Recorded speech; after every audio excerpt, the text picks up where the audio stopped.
In this topic, we will learn isometric projection. So, first you have to understand what it is.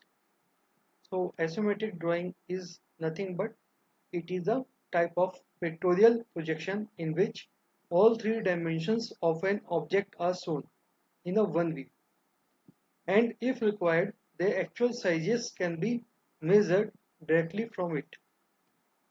So, what is the condition of an isometric drawing?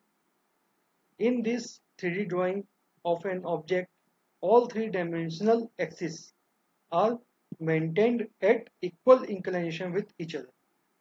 So in the 3D drawing there will be a three axis, and if you draw the three axes with each other at equal inclination, then of course there will be an angle of 120 degree with each other. How? In the 2D plane, the total angle is 360 degree, and 360 divided by 3 is nothing but 120 degree. So what is the difference in between isometric drawing and other 3D drawings? 3D, 3D drawings can be drawn in numerous ways, as shown below. Here you can see. Okay. In this, all these drawing may be called three-dimensional drawing, photographic drawing, or pictorial drawing, because there is no specific relation among H, L, and D axis. Means all three axes. In this axis there is no relation. Means the angle of 120 degree is not maintained here. Okay. So for the isometric drawing there should be angle of 120 degree with respect to each other. So here this is the way you have to draw the axis in the isometric drawing. Your axis L, D, and H. So you can say X, Y, and Z.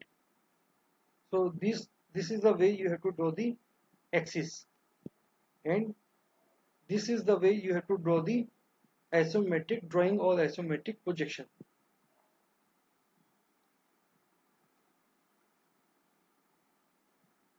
So the purpose of a isometric drawing is to understand overall shape, size, and appearance of an object prior to its projection. So there are some important terms you should know. First one is the isometric axis.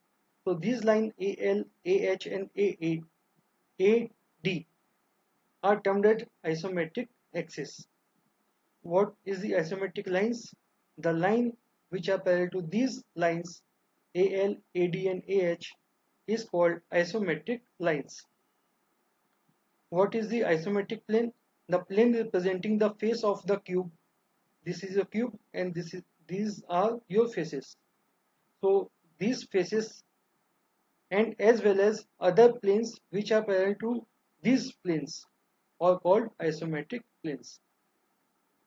And there is another term, isometric scale. When one holds the object in such a way that all three dimensions are visible, then in the process all dimensions become proportionally inclined to observer's eyesight and hence appear apparent in length. What does it mean? You are looking at this object, so these length, width, and depth are not actual length, width, and depth. They are apparent. This reduction is 0.815 on 9 by 11. Means suppose this length is L, the actual length is L, so this length is 9 by 11 of L. It forms a reducing scale which is used to draw isometric drawing, is called the isometric axis. In practice, while drawing isometric projection, it is necessary to convert true lengths into isometric lengths for measuring and marking the size. This is conveniently done by constructing an isometric scale as described in the next page. So I will show you how this 9 by 11 term is coming out. So first you have to understood these two names. isometric view and isometric projection. If it is given that you have to draw an isometric view,